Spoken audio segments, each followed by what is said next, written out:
Hey everybody, so our teacher's gone again. We got a problem here. It's just the two We got a irresponsible real problem ones. here, Brian. Brian, we got a real problem here. So What are we gonna do? we're doing a. I think I found something that'll be kind of interesting to talk about, and it centers around jump scare. Oh, I'm Brian, by the way. Do we even introduce ourselves on these? I'm Brian. Hello. Typically not, but it is I. Excellent. So,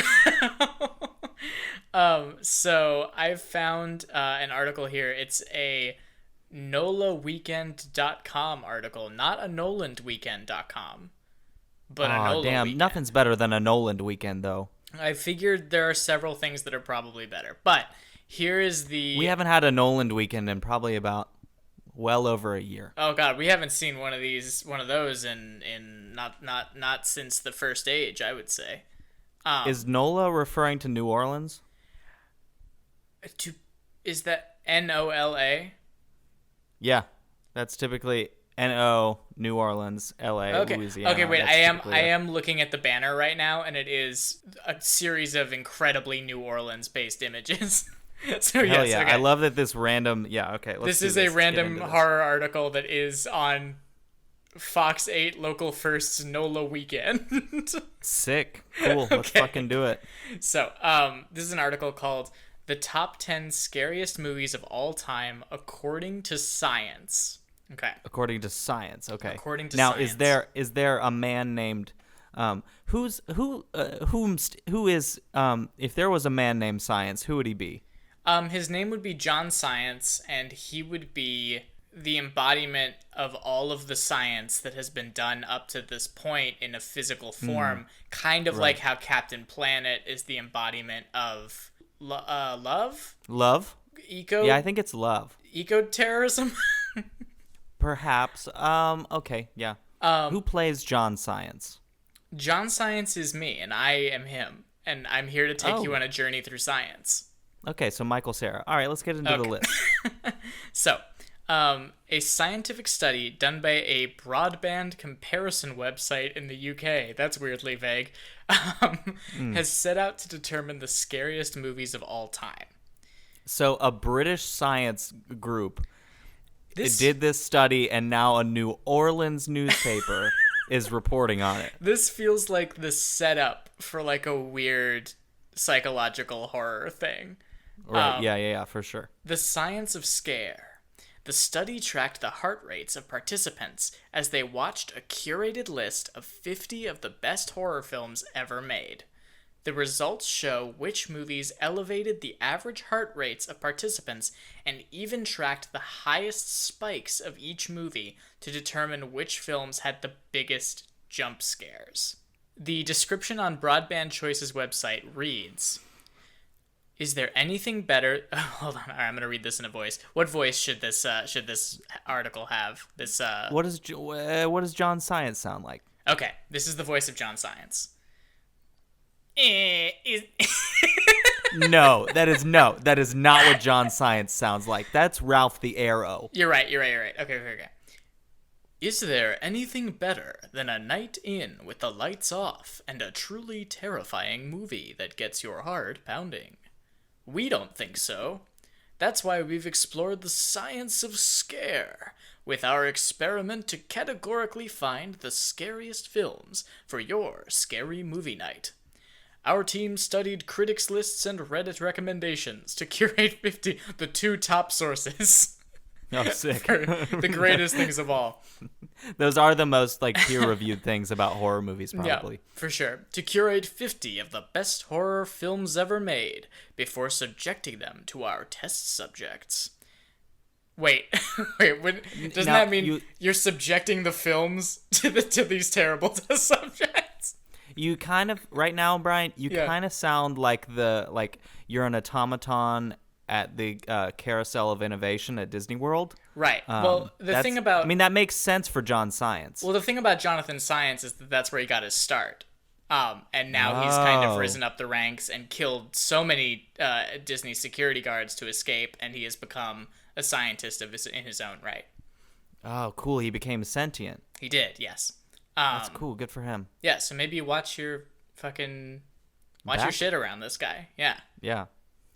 Watching each movie in 5.1 surround sound. Our panel of 50 people consumed over 120 hours of the best horror movies, each fitted with a heart rate monitor to measure which movies got their blood pumping the most, to find the ultimate horror movie and crown the king of Fright Night.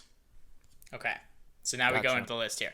So the things that are being measured are average heart rate, difference, and highest spike. Difference? I don't know what difference means. I'm just gonna skip it. All right, we're gonna find. I guess maybe we'll find out along the way. Okay, probably not, but here we go. I hope so. Starting with number 20. There is a best of the rest, but those weren't. Who cares about those? So, number 20 is Scream, with an average heart rate of 73 BPM. And a highest spike of 81 BPM. Now that's interesting because I've never I love Scream. I think Scream is a really fantastic movie, but not 1 inch of my soul finds it to be frightening. Nor does it really make me jump ever. No. I think maybe it's because it's probably partially because I've seen it so many times, and the first time I saw it wasn't like I wasn't watching it with big sound and on a big screen and with a bunch of friends, right. But I don't. Yeah, that's fascinating to me. I'm gonna guess that the spike is when you think that he's dead and then he leaps up. Because I don't know. I don't know about any other huge jump scare in that movie. There's some. I can't think of it I can't think of it off the top of my head, but I know there's definitely some. I mean, there's in the intro, there's some good jumps in there. I will say that I did scan the best of the rest, and Alien didn't make the cut. Alien is in best of the rest. That's insane to me. That's insane to me. My mom ran out of that movie in terror, left the movie, sprinted out of the theater. Yeah, I must know who these test subjects are, that they are not, they are stone-faced in front of Alien, but Scream has really taken them on. All right, number 19 is It. 75. I believe so, yeah, because I don't think they showed them the whole miniseries. It is at 75 BPM, and then the highest spike is 89 BPM. What do you think the highest spike in It is? In It Chapter 1. I bet something tells me it is when Ben Hanscom, the fat kid, sees the Easter eggs and he goes down into the bottom of the library. Oh yeah. I still love the librarian in that. It's so in the background. Good. It's probably my favorite part of the movie. Yeah. I have mixed feelings about the recently made It movies, just because I feel like they dig into this weird super sort of saccharine, really over sweet, emotional these emotional moments that I don't feel like are earned. Right.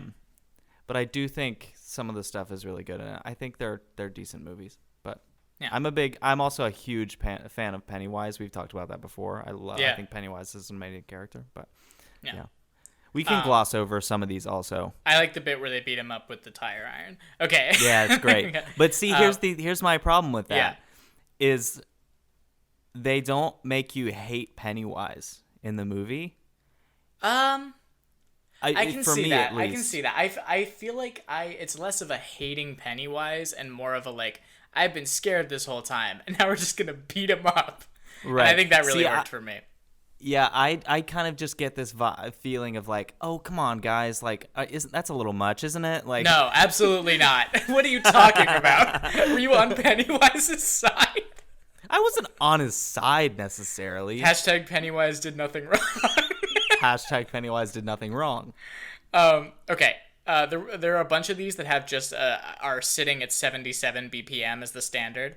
I'm gonna rush through them. So we've got actually one below that is Hush. That was at 76 BPM. The highest spike was 86. Never actually seen this movie. It's great. It's really. I mean, it's not great. It's a solid movie. That makes sense. Like the jumps in it are really severe because most of the movie is played very silent. Do you know what it's about? Oh, I get you. Okay. I do not know what this movie's about. It's about a deaf woman who lives like out in the middle of nowhere in a cabin. Oh wait a minute. This is the movie where it's the deaf woman. There's the guy who's like walking around in her house and like. Yeah. Oh, I have seen this movie. This is a good movie. Yeah, I like it. It's pretty good. No, it's okay. Cool. All right, what's next? Next, you're not gonna like this. Next this is number 17. Is The Exorcist. Oh, I really don't like that it's this far down. Yeah. I expect it. I honestly didn't expect it to be on this list, to be honest with you. Just in the sense that it's a quiet dread kind of horror. It's a horror that lingers after. It's a horror that's it's the thinking man's horror movie. Yeah, no, I feel that. And I think we'll get into, I think that'll be a big part of the conversation of, is this an acceptable barometer for whether a movie is scary? Yeah. That being said, I think there's a jump scare in the movie that maybe is because I saw it for the first time at the age that I saw it. Mm-hmm. There's no noise. It is a silent moment, and it shook me. Just the flash of an image that you get. Yeah. Well, I think is terrifying. I think that's a lot of like the best. Even under jump scares, a lot of the best ones are the ones that don't use that, boom sound, like the ones that are just like like that make you the ones that by virtue of the scare alone make you feel that. We'll get into it, but my thesis is that those kinds of jump scares aren't necessarily across the board always a gimmick. I think there are times when it can be used, but we can get into that later. Cool. Okay. So after The Exorcist, the highest spike for The Exorcist, by the way, was 92 BPM, which is a huge jump from the 86 that was on Hush. I wonder what it is.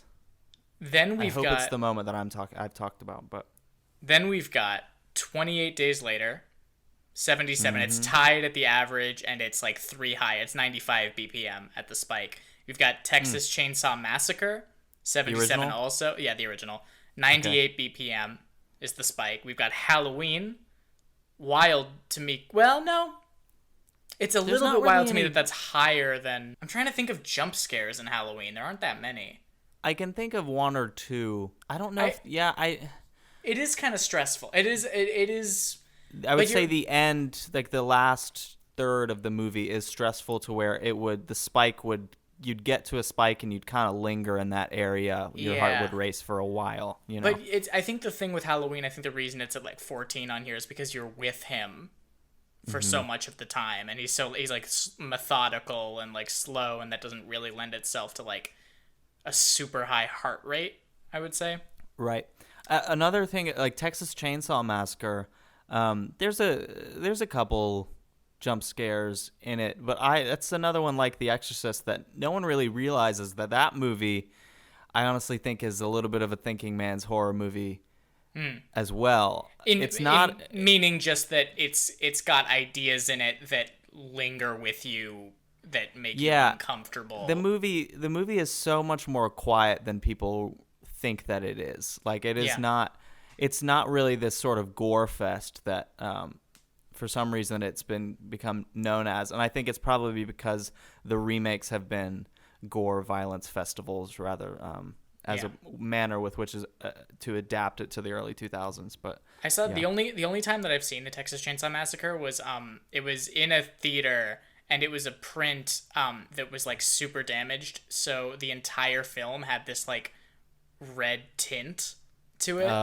I kind of liked. I don't know if I want to watch it again without it, because I thought it would fit the vibe pretty well. No, it would. Like, it probably contributes to a little bit of the kind of unease that style, that sort of faux documentary style, is going for. Yeah. I will say that one of the opening scenes with the guy that they pick up, like, that is really freaking stressful. I know what you're talking about.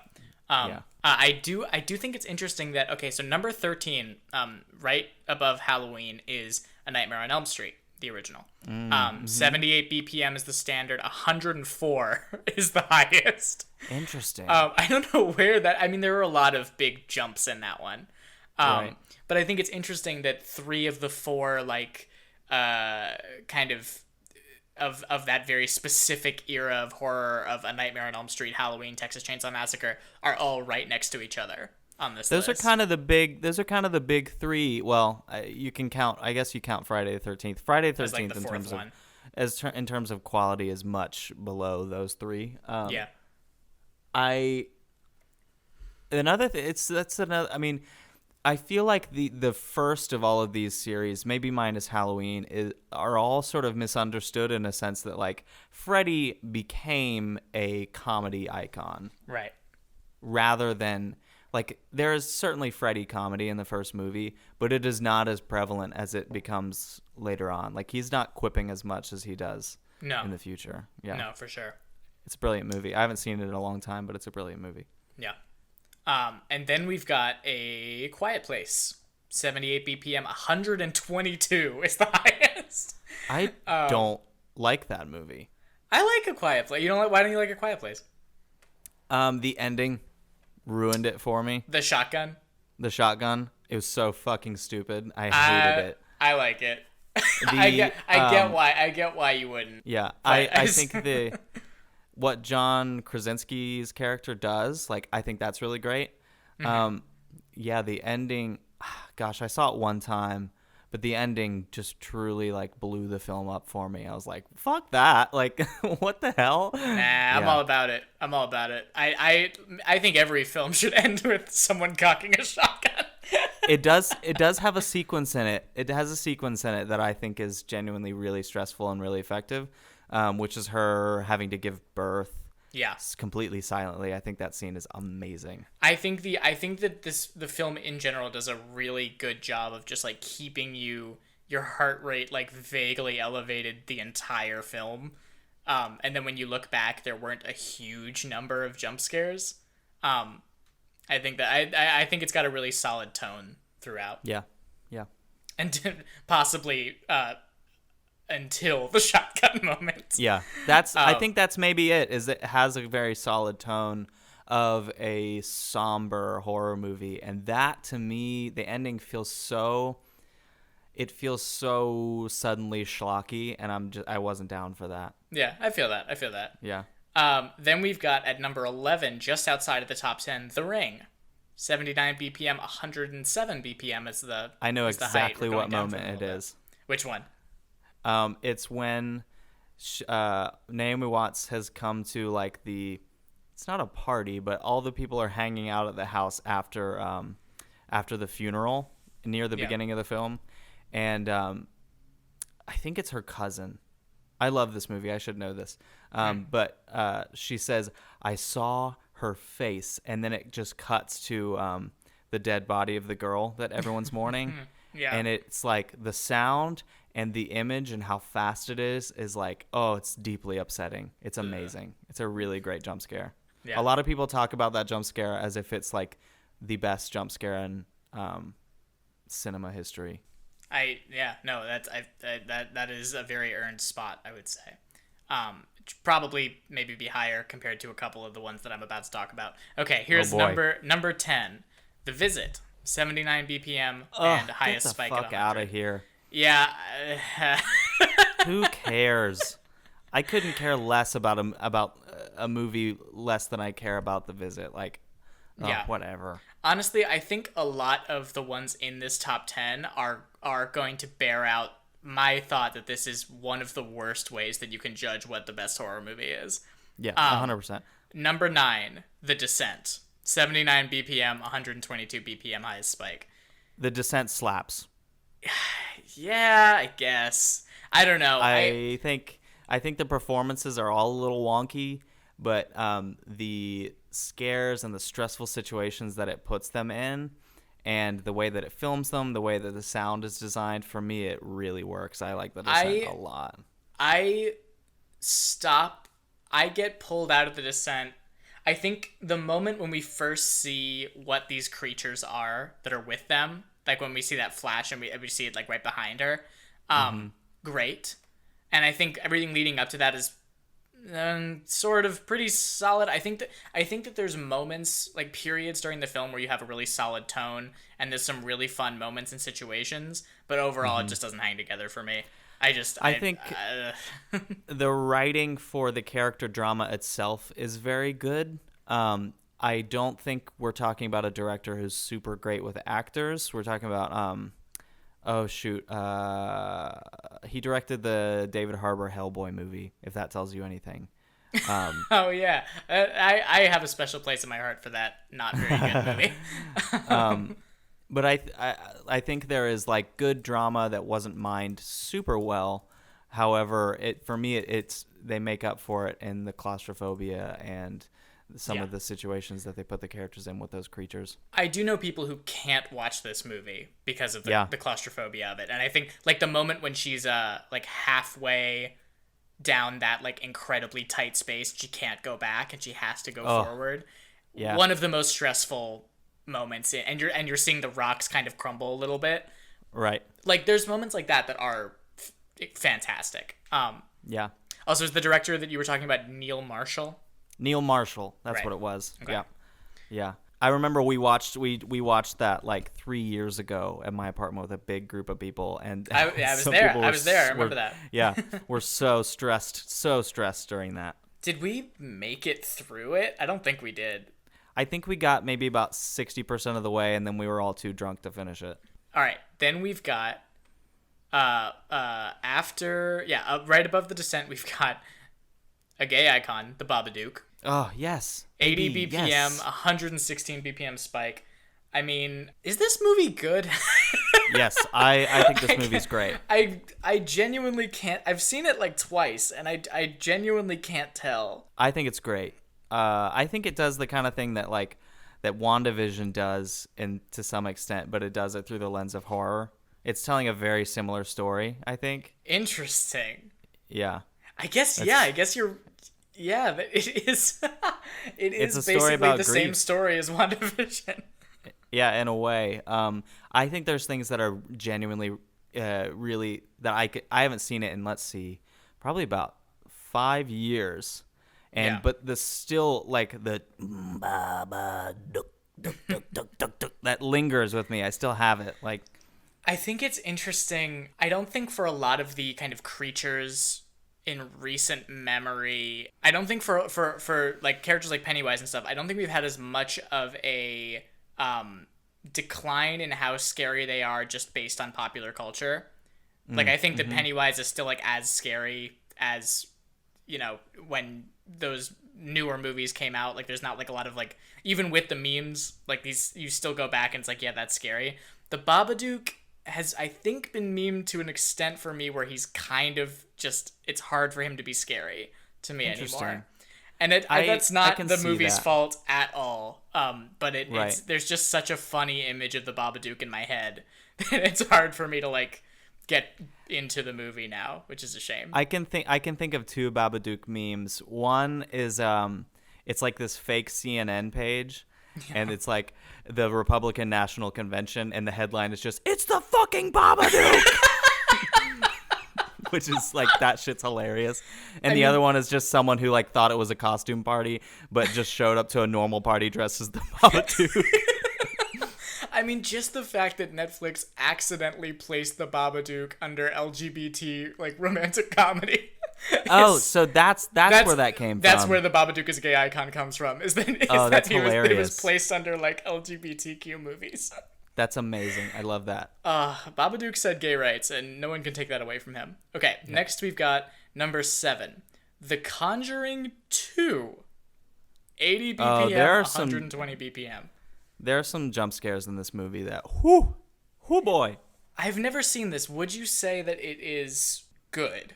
Like as a horror movie, like does it deserve to be in this high up? I would say that about 60% of it is fantastic, and there's 40% of it that is not. There are some images and some sounds that Joseph Bashar wrote into the score that I can hear. I can sing the note right now if I needed to. Do it. Ooh. Yeah. We'll cover it. We'll cover it this summer we'll cover it this summer because. All right, Sorry. Brian, come on. We'll cover it this summer because Conjuring 3 is coming out. Oh God, yeah, true. There's the nun character, which was completely added in reshoots. Is Really? Probably, which is, I remember learning that, and I was like, it's really interesting because she really like is the crux of the whole movie. That's the so thing. That's the thing I know about The Conjuring is that image of the nun Right. character. Yeah, that was completely done in reshoots for The Conjuring 2. It's 2 hours and 15 minutes. It's really long. Wow. That. Oof.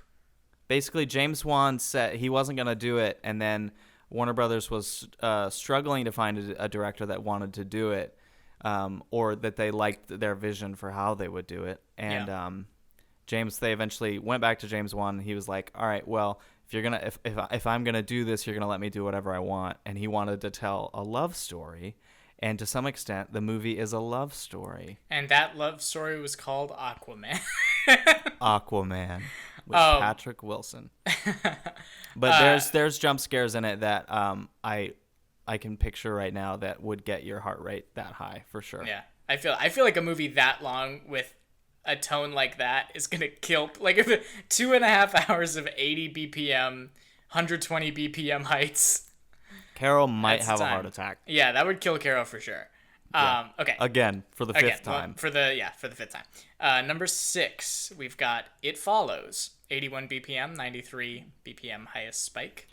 I'm trying to think of the jumps. It's certainly a frightening movie. I've genuinely never seen It Follows all the way through. So we should cover it at some point because I've heard that it's fantastic.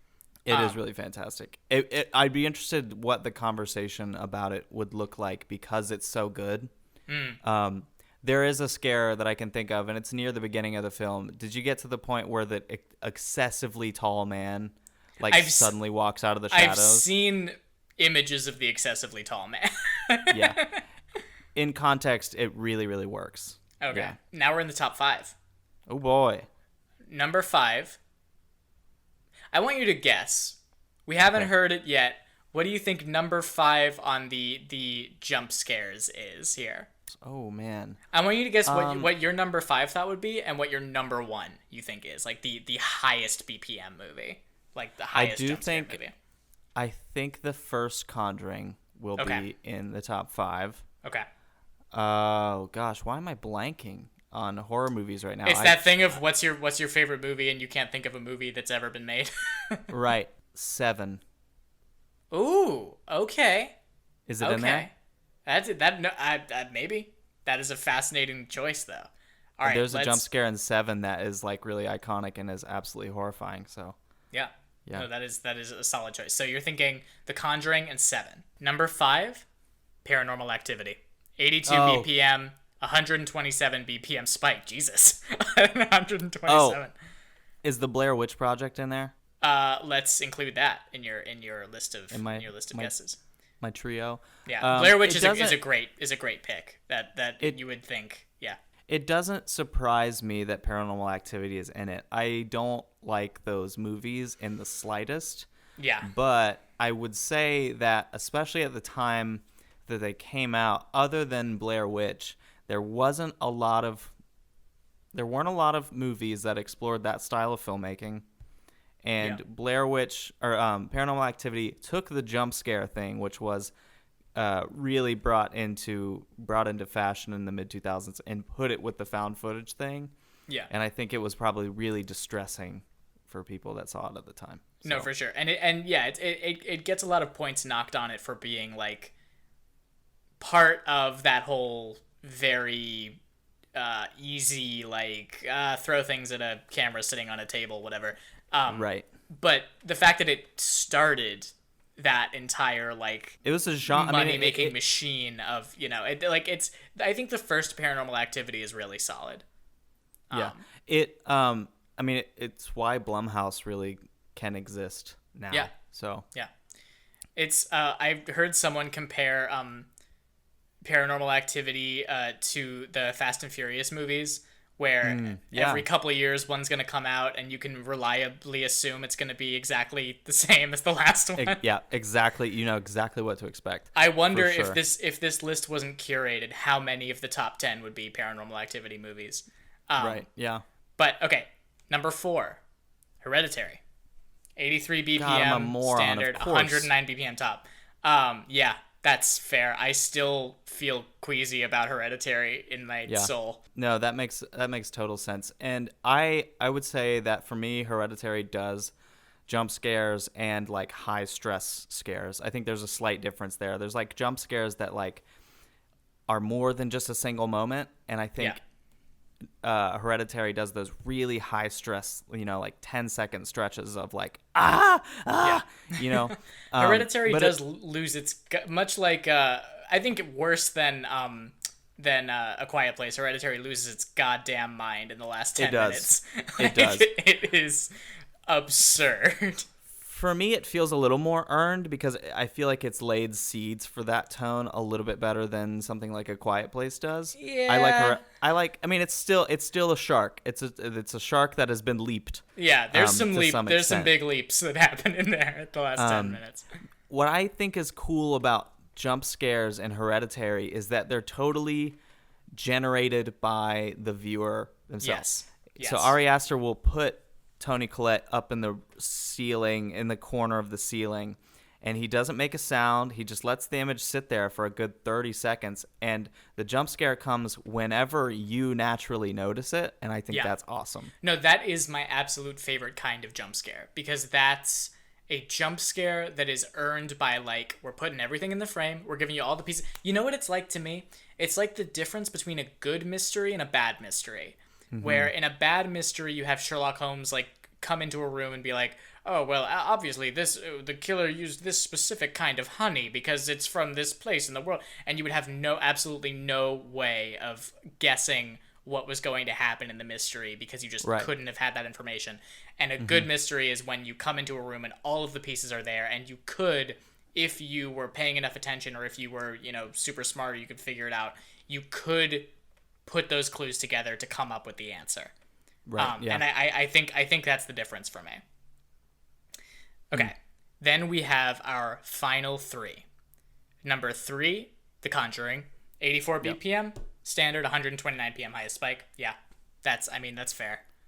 Here's my thesis about The Conjuring and that type of movie. I love the first Conjuring movie, and it might be I have some nostalgia for it because I saw it at the perfect time, the perfect age, with the perfect group of people, and it's something that we just bonded over.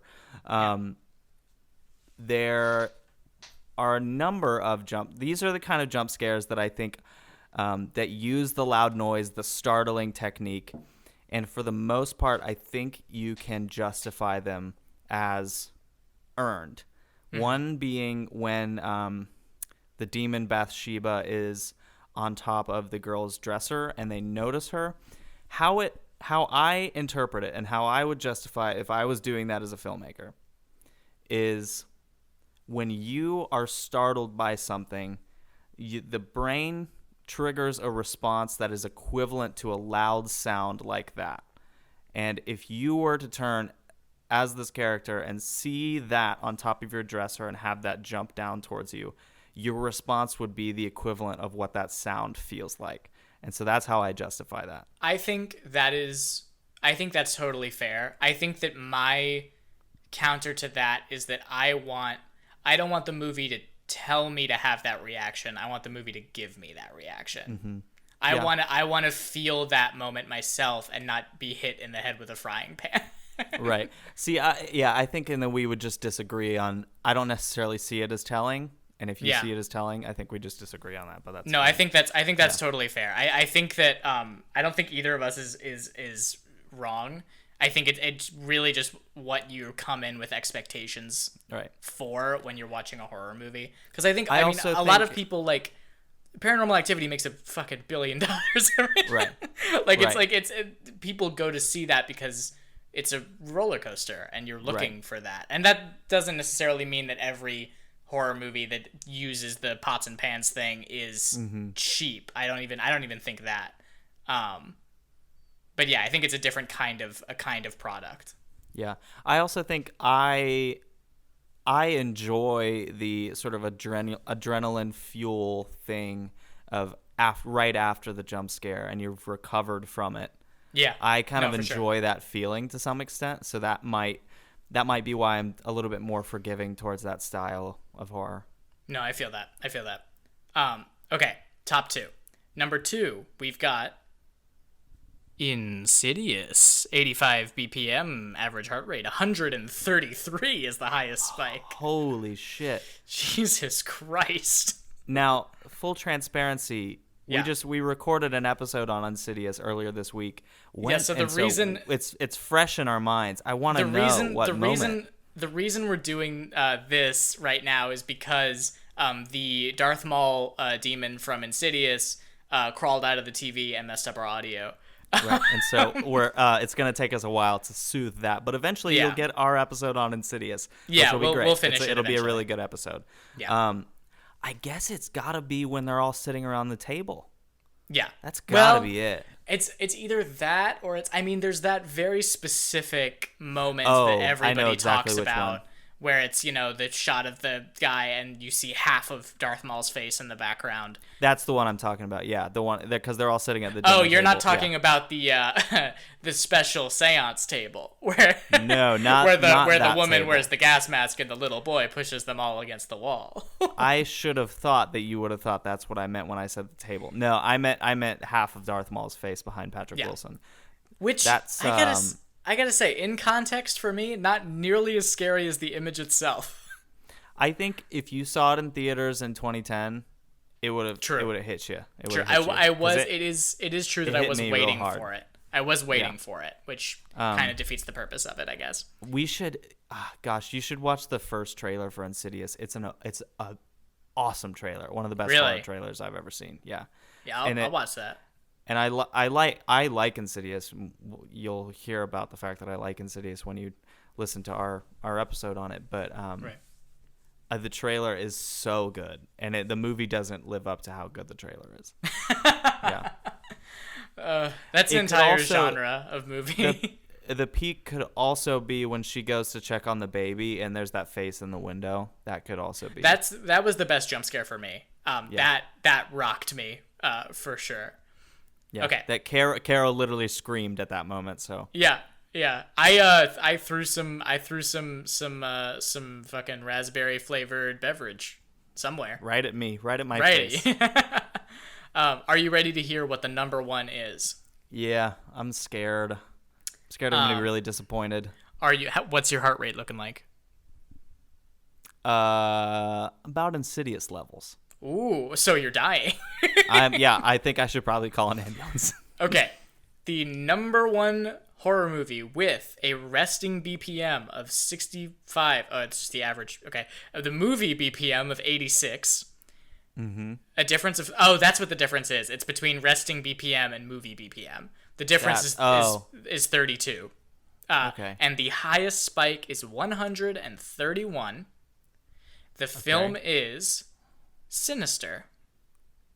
Oh, that is a jump scare marathon, and they work. I would say that I think a lot of them are really gimmicky, and they're just startling. Yeah. But yeah, those are some hefty jump scares. So the thing that is upsetting about this to me is that I haven't seen this one. Yeah, we should do an episode on it. Oh God, and just kill us. I think it's a decent movie. It's Scott Derrickson who did Doctor Strange. Who's also just a really great guy, and so is I've had some conversations with the writer of the movie, C. Robert Cargill, super great guy also. Cool. It's definitely Scott's mastered the art of startling the audience, and there's some great imagery, and I think it's a great concept, and I think it's a decent movie. It doesn't surprise me that by this barometer, it's number 1 because the jump scares are they're brutal. Yeah. So I guess I hate this method of looking at movies for sure. There's also a scene in it that is genuinely one of the most disturbing scenes I've seen in a movie. Okay. And I won't say what it is. If you've seen the movie, you'll probably know what I'm talking about. But it's tough to watch this scene. Yeah. Well, fantastic. I look forward to watching that, I guess. Yeah. No, we'll do it. It'll be great. But I think this is a horrible way of rating horror movies. It's even accepted as horrible by the people who did this, because there's an asterisk next to the top one, and then at the bottom of the page it says, "Scariest does not equal best. The witch and alien were robbed." Oh yeah, absolutely. So I think it's even the makers of this whole study are like, this is a terrible way of gauging how good a horror movie is. I would say that that this also doesn't mean scary necessarily. I think this is a good barometer for how does a horror movie, like the adrenaline rush that a horror movie can give you, and this is a great list for that, I would say. You know? Yeah, it's like rating the top 10 roller coasters in the US, you know? It's it's rating like how much of a ride are you going to get. Cuz even movies that do have really terrifying scares in them don't make the cut just because they don't have the BPM of you've got like The Thing and Alien and Blair Witch and The Witch. The Grudge. I think the thing has a wonderful jump scare in it. Yeah. Is it which one are you thinking of? The stomach opening up and the guy's hand is in there. Yeah. No, yeah, for sure. Audition was number 35 on here. Get Out was number 34. Like, there's movies that I would say that Audition is infinitely scarier than anything else on this list for me, but it's not giving me a jump scare. Like, it's just very methodically ruining my life. Right. For me, Audition isn't scary. I just find it really disturbing, and it makes me deeply uncomfortable. I guess that is the difference. Scary. The jump scare that everyone knows is when the bag moves, and my God, it's awful. Yeah. Yeah. I would say that Audition and Hereditary are kind of in the same boat for me, with just being movies that make me feel bad for a while. But I don't feel a lot of like huge jump scares compared to something that's a little bit more roller coastery. Yeah. Definitely. I think that this is a really interesting look into how a lot of horror fans kind of approach what they want to watch, what they want to get out of a horror movie. And I think there's nothing wrong with it. I just think that it's so antithetical to what I like, that it's like looking into another universe. I think it's I think that's the thing about horror movies, is that you have to know what kind of horror you like. You have to and understand that when you go into a movie. I think it's always a bad idea if I'm a huge fan of the Conjuring movies, to then go in to watch The Shining and kind of expect that feeling that you get from watching The Conjuring. I think that's especially key with a genre like horror. Yeah, and it's also worth mentioning that nothing in this list goes further back than like the mid-70s, which is fair because you're not going to get let me tell you, I love like Bela Lugosi, Dracula, and Boris Karloff's Frankenstein and stuff. Your BPM will be low. Right. I think you can watch those movies. Those movies have aged to the point where they can be calming in a way. Yeah, there are the original Frankenstein. Your BPM may approach a level close to death, but I think that it might be the other direction. Yeah, it's that's kind of where my like nostalgia is, and the fact that they would not hold a candle in this category probably influences my feelings a fair amount. I think this is a great list where if you have a bunch of friends over and you're all drinking and you're just trying to have a good time and you're ready to yell at a TV screen, like, this is a great list for that. Yeah, I would agree with that. I would maybe say minus The Exorcist. That's the one I would keep off of that. Minus The Exorcist, minus Hereditary. I think you can do it somewhat with Hereditary. I don't know. the beheading. Yeah, and that's true. That movie made me feel bad. I would not watch that as like a fun, like a watch party thing. I would do Insidious. I would do the Babadook. I would do maybe The Descent. Yeah. I think it's pretty solid. Okay. So I think this was an interesting little conversation about jump scares. I know for a fact we'll be returning to this conversation multiple times. Very soon, probably. Yeah, as over the course of this podcast in general. So we got to go get the Frankenstein magic gun to resuscitate Caro. It is a gun. I know most people didn't think it was a gun, but it is a gun. No, it's a gun. It's kind of like a glue gun. It's essentially a hot glue gun that dispenses Frankenstein magic. Right. So we got to go do that, and we will see you next week.